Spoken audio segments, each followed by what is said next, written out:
বিদায় নেওয়ার সময় কেউ যদি আপনার বাসা থেকে ফ্রিজ, কার্পেট, এমনকি দরজার হাতল পর্যন্ত নিয়ে যায়, তাহলে আপনি কি বলবেন?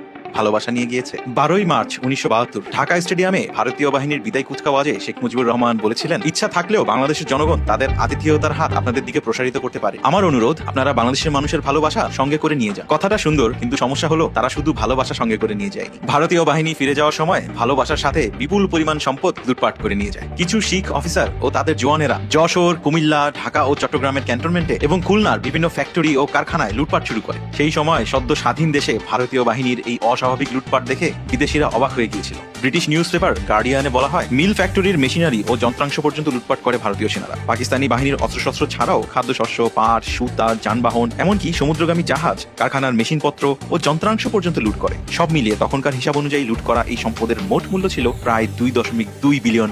পাকিস্তানি বাহিনীর আত্মসমর্পণের পর ভারতীয় বাহিনী পাকিস্তানের অন্তত 4টি ডিভিশনের অস্ত্রশস্ত্র, ভারী কামান, গোলা বারুদ, যানবাহন ও অন্যান্য সরঞ্জাম নিয়ে ভারতে চলে যায়। বাংলাদেশ সেনাবাহিনী প্রতিবাদ করলে টোকেন হিসাবে অল্প কিছু পুরনো অস্ত্র ফেরত দেওয়া হয়। এই ভারতীয় বাহিনী এতটাই নির্লজ্জ ছিল যে এত কিছু নিয়ে যাওয়ার পরেও ব্রিগেডিয়ার র্যাঙ্কের অফিসার ঢাকা ক্যান্টনমেন্ট থেকে ফ্রিজ, ফার্নিচার, ক্রোকারিজ এগুলো ট্রাকে ভরে ভারতে পাচার করে। ব্রিগেডিয়ার মিশ্রা নামের ভারতীয় অফিসারের এই লুটের কারণে কোর্ট মার্শালও করা হয়। দেশের সম্মান অনেক ভালোভাবে রেখেছিলেন তিনি। সুনীল গঙ্গোপাধ্যায় তার পূর্ব পশ্চিম উপন্যাসে এই লুটপাট নিয়ে লিখেছেন, ঢাকায় এত সব জিনিস পাওয়া যায়, এগুলো তো আগে দেখেনি ভারতীয়রা। রেফ্রিজারেটর, টিভি, 2-in-1, কার্পেট, টিনজাত খাবার এসব ভর্তি হতে লাগলো ভারতীয় সৈন্যদের ট্রাকে। পাকিস্তানি বাহিনীর কয়েক হাজার সামরিক, বেসামরিক যান, অস্ত্র, গোলা বারুদ সহ এমনকি প্রাইভেট কার পর্যন্ত পাঠিয়ে দেওয়া হয় সীমান্তের ওপারে। এই লুট এমনই বেপরোয়া আর নির্লজ্জ ছিল যে এগুলোর থেকে বাথরুমের আয়না, ফিটিংস এগুলো পর্যন্ত রেহাই পায়নি। মেজর জলিল, যিনি স্বাধীন বাংলাদেশের গুম হওয়া প্রথম ব্যক্তি, তিনি নবম সেক্টরের অধিনায়ক হিসেবে দায়িত্ব পালন করেছিলেন। এই অদ্ভুত পরিস্থিতির মধ্যে তিনি খুলনায় দাঁড়িয়ে